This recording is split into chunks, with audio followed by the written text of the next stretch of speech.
10:35, tormenta, granizo y alerta en el AMBA. Este es el título de los noticieros ahora. Fue todo muy rápido, ¿no? Mañana llovía, mañana ¿no? Yo salí de mi casa y estaba, no te digo que con sol, pero no estaba así de nublado ni nada. Y bueno, estamos con tormenta eléctrica, lluvia intensa, así que bueno, cuidado también el que salga, esté en la calle, llévese paraguas si todavía no salió. Si no, bueno, prepárese para mojarse un poco. Y parece que va a estar así todo el fin de, así que bueno, nada, era para terminar así la semana. Esta semana no podía terminar de otra manera. Pero déjame llegar a mi casa. No, la vida no, te dice, la vida te dice, no, Cande. Bueno, como decíamos, 10:35, vamos a seguir con tema dólar, que indudablemente es el tema de la semana de nuestras vidas. Ya estamos, por lo menos mientras sigamos acá va a estar. Tenemos una entrevista, Javier Oxeniuk, que es economista y director de LSG. Nada, te agradecemos mucho, Javier, por estar, porque sé que tenías una entrevista antes, todo, así que me imagino un día movido, no solo también desde tu parte laboral, sino también hablando con periodistas. Sí, un placer, la verdad. ¿Cómo les va? ¿Todo bien? Todo muy bien, con lluvia. Justo tenemos un viernes negro. Sí, no, completamente. Jueves, miércoles, así que... Pero bueno, entrando entonces justo ahí hacíamos los chistes y todo de lo que pasó la semana, me interesa arrancar preguntando cómo ves las ventas del Banco Central, ¿no? Entre los dos últimos días fueron más de 400 millones de dólares para defender el techo de la banda, y ayer Caputo en un streaming dijo, vamos a usar hasta el último dólar para defenderlo. Entonces, por lo menos la expectativa es que esto siga pasando. ¿Cuál es tu análisis? Si crees que está bien, que el gobierno debe mantener o defender ese techo de la banda, o va a pagar un costo muy caro, por lo menos hasta las elecciones, y después veremos. Bueno, en principio voy a decir una obviedad, ¿no? Estamos en una situación fea, ¿no? En donde nunca uno quiere evitar que llegar a una situación así, y bueno, lamentablemente no es la primera vez, hemos visto unas cuantas veces este tipo de situaciones donde no sabes realmente cuál puede ser el desenlace. Frente a una situación así, yo creo que cualquier gobierno tiene dos opciones, ¿no? O claudica rápidamente como para sincerar una situación lo antes posible, o dobla la apuesta diciendo que no hay motivos para correr contra un dólar que ya es más alto que antes, eventualmente. Y como vos decías, el ministro Caputo ayer ya dejó claro cuál es la posición del gobierno de acá, en principio, hasta las elecciones, ¿no? Por más que sea eficaz o no, dentro de esa bifurcación de opciones ha tomado la decisión de doblar la apuesta y decir que acá no hay motivos para correr. Uno cuando hace esos anuncios no es para que todos los días se te lleven 300, 400, 500 millones de dólares. Básicamente, ese tipo de anuncios, el objetivo que persiguen es tranquilizar las aguas, como para que la gente no tenga esa ansiedad y no solamente los grandes inversores, incluso el minorista, correr, apenas cobré algo en mi cuenta en pesos, voy al home banking y lo traslado a la caja de ahorro en dólares, ¿no? Entonces, la idea es bajar ese nivel de ansiedad diciendo que el dólar en el futuro no tiene por qué estar mucho más alto de lo que está ahora. Básicamente la intención es esa, siempre no es que invitar, como sí hizo el gobierno en su momento, ¿no? Acá es como testea la banda campeón, ¿no? No es una arenga a comprar esos dólares, sino decirle, miren, háganlo si quieren, pero estos dólares no tienen por qué tener dudas de que esto va a continuar posterior a las elecciones. Ahora, tomada esa decisión, las dudas están. En principio, porque ayer el ministro argumentó de manera razonable también que en el momento en que el Banco Central vende esos dólares, está chupando pesos. Entonces, como que se van retirando pesos de circulación. Ahora, los pesos que hay en circulación no son los que tenemos en el bolsillo, la base monetaria, ¿no? Lo que usamos para cuestiones más transaccionales, comercio de cercanía y demás, sino todos los activos financieros que están especificados hoy. Eso incluye plazos fijos, fondos comunes de inversión, títulos públicos y demás. Todo eso es sujeto a ser vendido para poder comprar dólares. Y eso es mucha plata, realmente. No es que no existen pesos. Siempre hay pesos suficientes. Para correr contra el dólar siempre hay pesos suficientes. No es que se secan. Salvo que en el momento en que se retiran algunos pesos del mercado, eso hace naturalmente a subir las tasas de interés, y son esas tasas de interés más altas las que inhiben de la compra de dólares, porque a lo mejor prefiero esperar un mes con una tasa del 4 o 5% antes que una expectativa. Lo que pasa es que con el evento electoral tan inminente, en términos financieros no es tan inminente, porque 5 semanas en este contexto es una eternidad. Lo cierto es que a veces la herramienta tasa de interés para atenuar, menguar los incentivos a comprar, no es una herramienta muy eficaz, ¿no? Entonces, porque si el dólar va a estar un 10% más alto pasado mañana, ese 5% no ayuda, ¿no? Entonces, estamos en una situación fea. Me parece que el anuncio del gobierno ayer está bien, que se haga eso. Cuando uno toma esa decisión de defender lo que se tiene, está bien que haya un aparato comunicacional que enfatice las fortalezas de lo que haya a disposición, ¿no? Perdón, yo soy de hablar, así que interrumpirme cuando quieras con alguna repregunta. Creo que acá las fortalezas, lo que uno podría llegar a enfatizar es, primero, dentro de las cosas que escuchamos todos en estas últimas horas, digamos, ayer, estos últimos días. En principio, si se puede atenuar esta demanda de dólares por parte de la población, de los inversores en general, fondos para pagar los vencimientos de deuda de enero de este año, en enero y en julio de todos los años están venciendo lo que es la deuda en dólares privada, ¿no? que tienen los privados. Básicamente son los bonares y los globales, que son vencimientos que se dan en enero y en julio. En enero son unos 4.000, ya no recuerdo, 4.800 millones de dólares, 600, no me acuerdo, que el Tesoro no tiene esos dólares en la cuenta, pero sí tiene pesos en la cuenta, como consecuencia de todos los superávits que ha tenido en los últimos meses. Eso tranquilamente, y no necesita financiamiento del Banco Central. Básicamente tiene que golpear la puerta del Banco Central y decir, che, tengo estos pesos, me das los dólares, me haces una operación de cambio sin que tenga que pasar por la pantalla del mercado único para... Entonces, lo que se llama esos paquetes de venta, bueno, el Tesoro podría llegar a hacer eso y tendría los dólares para este vencimiento de enero. ¿Por qué digo esto? Porque eventualmente acá tenemos la inminencia de las elecciones y después hay una construcción de reputación hasta el próximo vencimiento de julio del año que viene, ¿no? Entonces hay como distintos hitos que hay que ir superando. Yo diría, hoy lo más importante es aquietar las aguas de acá a las elecciones. Si vos me preguntaras qué va a pasar, nadie tiene la bola de cristal. Está en una situación fea, y cuando es fea es que nadie tiene nadie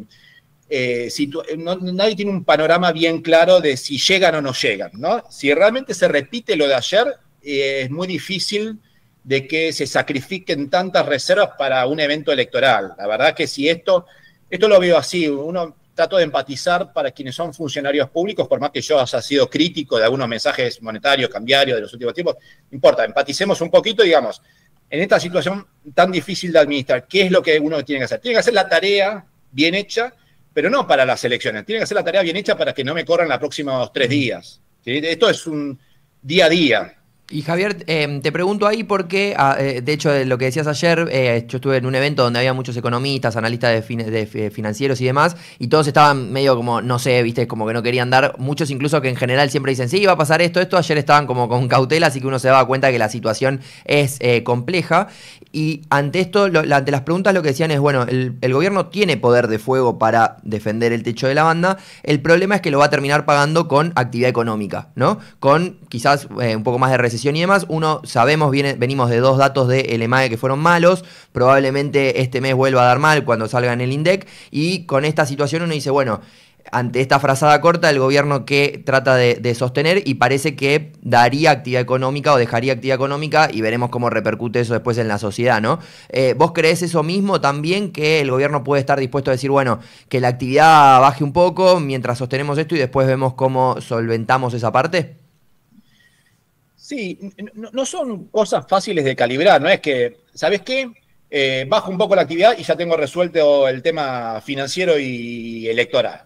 No es tan así, porque básicamente la actividad económica es una consecuencia de un montón de cosas, y no es que si yo, por ejemplo, decidiera abandonar las bandas mañana mismo y el dólar estuviera, no sé, para decir algo, 1.550, 1.600, ya la actividad económica está para arriba rápidamente. No, al contrario, esa incertidumbre cambiaria seguramente repercuta negativamente también en el muy corto plazo en la actividad económica. Entonces, no es algo que uno tenga en las perillas para ir administrando, no es algo que uno lo pudiera realmente calibrar rápidamente. Hoy, a ver, Si uno no tuviera el evento electoral, yo creo que realmente hoy el panorama es concentrarse en una situación que te permita desterrar las expectativas de depreciación que tenés hoy en día. Como consecuencia de eso te permitiría bajar las tasas de interés, que es un poco lo que está ahogando más la actividad económica. Recordemos lo siguiente, en todo 2025 la actividad económica estuvo plana, ¿sí? Cuando escuchamos habitualmente que la economía crece el 4 o 5%, es el arrastre del año pasado, pero desde todo el año 2025 la economía ha estado chata, y yo creo que también ha sido uno de los motivos por los cuales esa desenlace de la actividad económica de los últimos meses es también uno de los ingredientes que también actuó como causa de toda esta incertidumbre generalizada. Más allá de la cuestión electoral de la provincia de Buenos Aires, más allá de la cuestión cambiaria, la actividad económica, si estuviéramos creciendo al 3%, se estaría respirando otro aire, y eso no ocurrió. Vuelvo a lo que decía antes.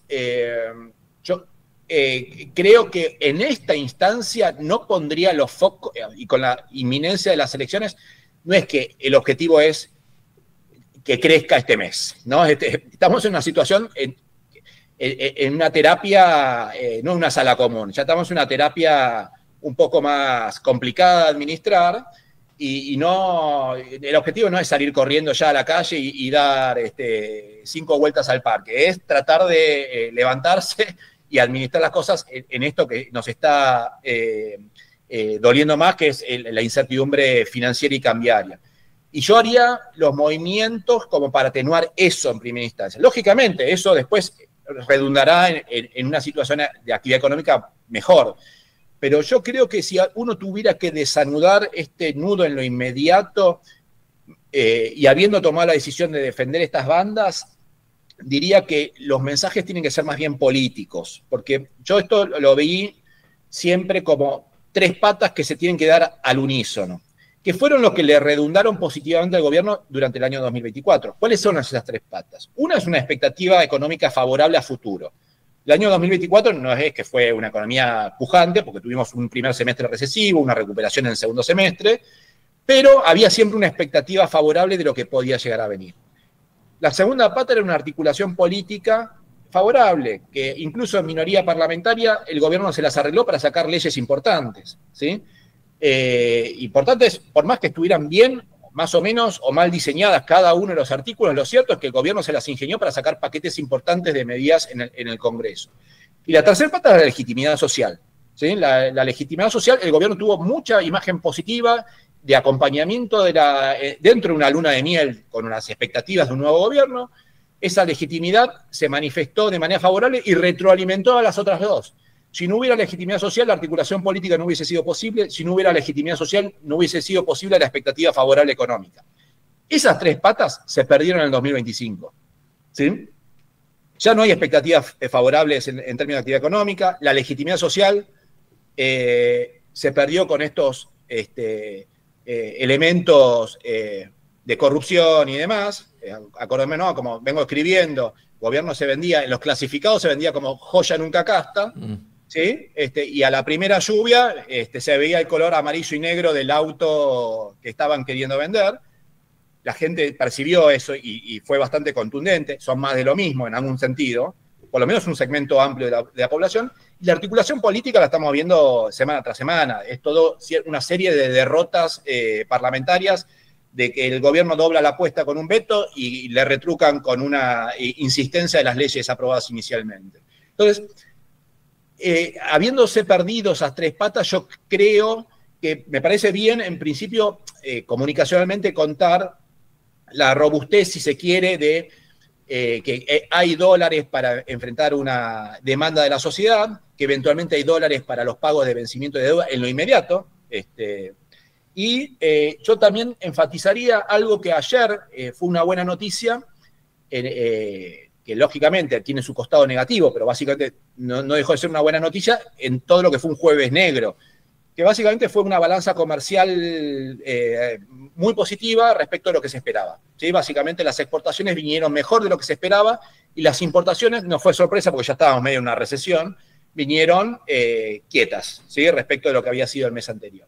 Entonces, en aquellos momentos en donde los mercados acompañaban fuertemente las iniciativas del gobierno y quienes decíamos, ojo con los fundamentals, ojo con el sector externo que está siendo cada vez más negativo, y poníamos algunas luces amarillas respecto de una cierta dulzura en los mercados financieros, ahora, quienes miramos más esos fundamentals, tenemos que decir también que pareciera que un tipo de cambio más alto, como no es lo mismo, por más que estemos todavía dentro de las bandas, no es lo mismo un dólar a 1.475 que un dólar a 1.100. Realmente no es lo mismo. Hoy el dólar, el tipo de cambio real multilateral que considera toda la canasta de monedas y las inflaciones de todos los países, está un 33% más depreciado que en diciembre del año pasado. Eso el gobierno lo fue comunicando recientemente y es algo que creo que hay que insistir, porque eso, junto con una actividad económica más bien chata, te va a dar aire también en el sector externo, ¿no?